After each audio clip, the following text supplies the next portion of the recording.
Hey everybody, and thanks for tuning in to the Ephrata Community Church weekly podcast. Conversation with our pastors and leaders meant to continue encouraging you to know God, know freedom, know purpose, and make a difference. Hey, Ephrata Community friends, you are joining us in the midst of our 2023 season, 21 Days of Fasting. We want to say welcome to you. We're going to chat a little bit about what's going on whenever you're joining us. You could be watching us in 3 weeks from now, 3 months, 3 years. We just want to bring you greetings. Matt Swords, pastor of discipleship. Hi, I'm Jim Ehrman. I work in our area of advancement. Matt, you did the sermon this past weekend. Yep. Must say, above average job. Really loved it. Oh, thanks. It meant a great deal to me. 2 weeks into a fast, I happened to be out running errands yesterday. Didn't catch Matt live. Ended up listening later, and it had this ability to re-galvanize why I do what I do around fasting. So I want to chat a little bit about that. Yeah, let's do it. But I want to particularly jump in with one of the things I appreciated in your message was you said that when you first got exposed to the spiritual discipline of fasting, it was so radically new to you that you had recently really seriously given your life to Jesus, walked in, saw a guy who was on a 40-day fast. He was gaunt, right? And you were like, what have I gotten into? Yeah, and the way it was shared with me, kind of like, what's wrong with this guy? Is he sick? Is he here for prayer? Yeah, like, should we lay hands on this guy and see him healed? And he, a friend would have said, oh, that's, he's doing a 40-day fast. And I was just like, he's doing what? And it really kind of messed my mind up. Like, how is this an option in Christ? Did I sign up for that? And kind of this feeling of like, God, don't ever. Or is this what true spirituality is? Exactly. And is this where I'm headed? Well, it's just, you hear something and there's a million ways that we interpret the information we just heard, and then how we kind of then imagine the way God is or how he leads or what it means. And we can create this narrative, whether it's healthy or not. And that's what was going on. I was confused by it. I needed to know, and there wasn't like a lot of teaching that at least I was personally exposed to in fasting at that point. So it was just completely new. That's right. And then here you are now, a couple years later, well, more than a couple. You're the person we throw up to talk about what fasting has done and the power of it. And first of all, I do want to say how much I appreciate you. You carry fasting about as beautifully as I can imagine it being carried, where it's the beauty between fasting as an art and a discipline, right? Yeah.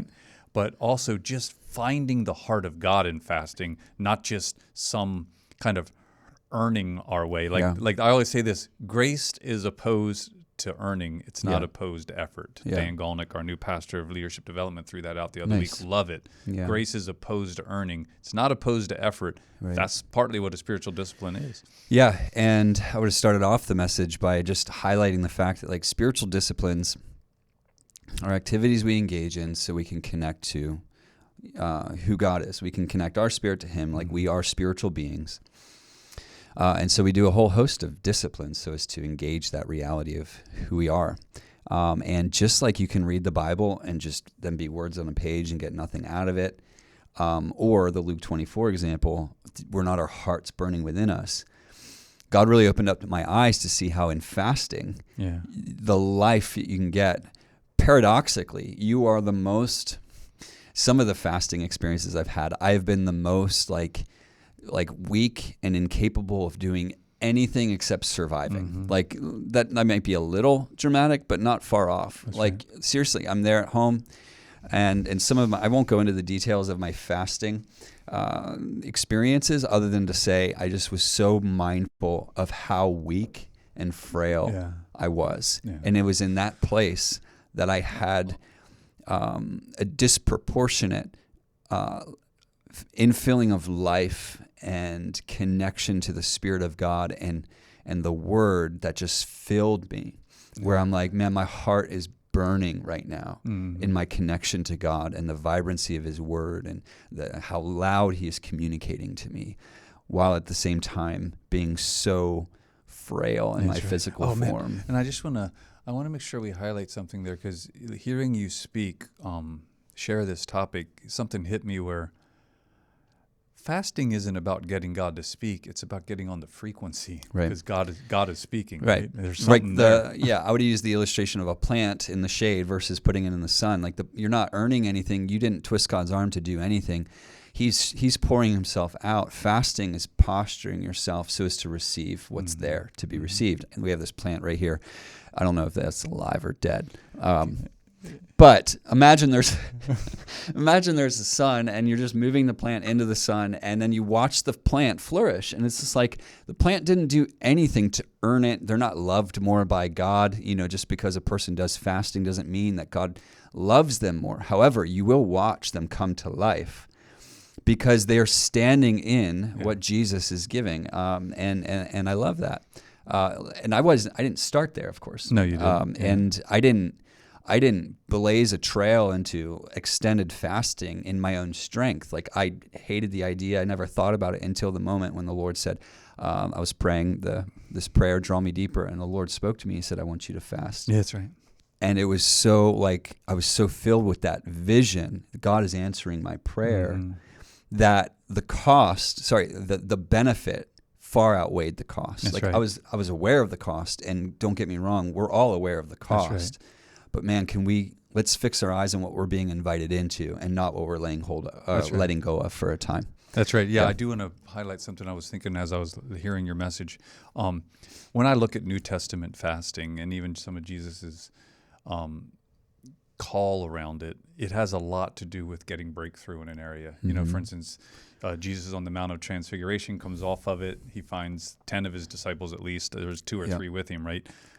There's at least 9 or 10 of his disciples that are talking with the Father about a boy that has a spirit that throws himself down, etc. And they wondered later why they couldn't throw them out. And Jesus said, "Hey, that comes out by prayer and fasting." And we're going to talk this coming week. Matter of fact, it's pretty exciting. Kevin's going to be talking about what it means to have a fasted lifestyle, because Jesus didn't then go away and pray and fast before he could deal with that demon. Right. So something about his lifestyle was available. So I do know this.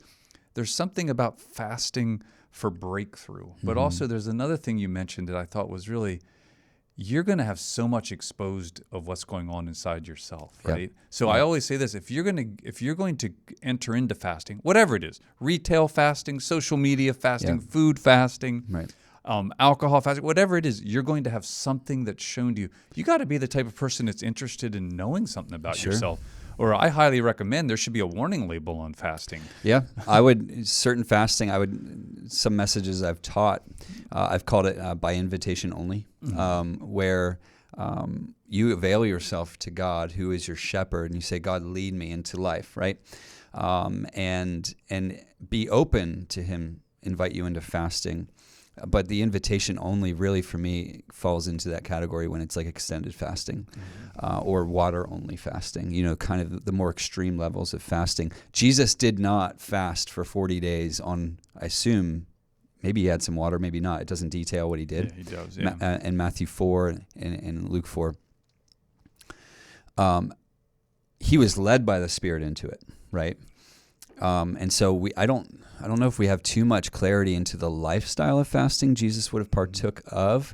He woke early to pray. He would go into isolation. So there's solitude disciplines he would practice. I know people that have the first 3 days of the month, they'll engage in fasting just as a regular discipline to keep that current. For me, I actually never cultivated a rhythm or a pattern of fasting as a discipline monthly or what have you. I've only ever fasted when I felt either ECC called it or the Lord spoke specifically to me and said, Matt, I want you to fast. And that would happen, several times a year, once a year. But I've never personally had that rhythm. However, I think there's a lot of merit to that rhythm. Now, I'll say this one thing, and you can ask any questions that come to mind. But sure, I have found the introspective work, the self-discovery, the realization that, like last year, you and I were chatting on our fast last year, how much food was a comfort to me, right? It was like day 13. I remember writing in my journal how I wasn't hungry, but I wanted the comfort that food provided. And I just became aware of like, wow, how we can turn to these things just to bring comfort. It's as much about your rhythms, media, food, anything, it's as much about the rhythms of the role it plays in your day as it is around the actual item or what it immediately sustains you in. Right. But you don't necessarily see those things on a 1-day fast or a 3-day fast, because those first few days, it's like trying to get out when you're on the ocean. You have all these waves breaking on the shore, and then the more calm water out past the breaking waves. Well, the first few days of fasting, especially food fasting, it's just loud, it's angry, it's just disorienting, you can't think straight. And then you do get out on the smooth water. And where you can reflect on the role of food. Exactly. Not just the desire of food. Yeah, and food's one element of it. You also gain clarity and insight and sensitivity to Jesus, his word, what he's doing, the promises. I fast often, specifically even now, over prophetic words, things that God has spoken to me that I'm actively praying into. God, either prepare me to receive this promise or give clarity and insight of what you would have me do as it relates to this promise. Right. That's right. Now, I do want to say this. I want to talk a little bit. I'll give you a hint where I'm headed with this. Sure. And then I want to tell a little bit of a story or a thought I have. But there's a difference between individual fasting and in corporate. And we have to remember that Kevin, for the last 2 years, has done something I've never seen him do before, and he claims he hasn't done before. He's always invited the community to a fast. He's actually called us to a fast. Matter of fact, it's one step shy of a commanding, right? Yeah, And I'm not sure if a leader of a local voluntary organization called a church is ever going to get to the point of being able to command one. But I'll give you a hint. When Kevin's sitting and saying, hey, I'm calling you, he's pretty passionate about something, right? There's something. Now, he has a concern at this moment. I happen to know that this call comes out of a concern, and that is around the role of the outsized or the disproportionate sized role that media is playing in our life. In two ways. One, as a distractor.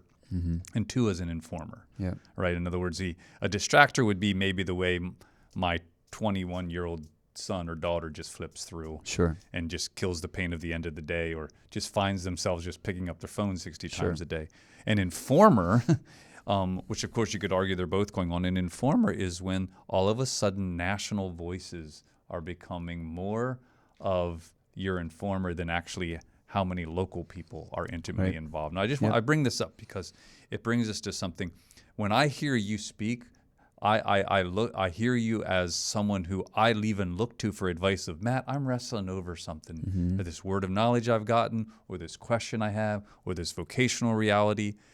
You would point me toward individual fasting as a way to get deeper into those questions or those wrestlings, etc. By the way, you might sit and go, but Jim, I'm so much more than that. Well, of course you are, friend. But I just want to say, I look to Matt Swords as one of your fastballs. Matt, I'm wrestling with something individually. You're going to say to me, Jim, fasting can help, right? That's definitely part of. So the way I didn't know this question was coming. I know. The way I immediately responded to that was like, yeah, well, if that's what the Spirit leads you to do, but yes, absolutely. You should have an expectation with fasting. You should go into fasting expecting that God will bring clarity to your life.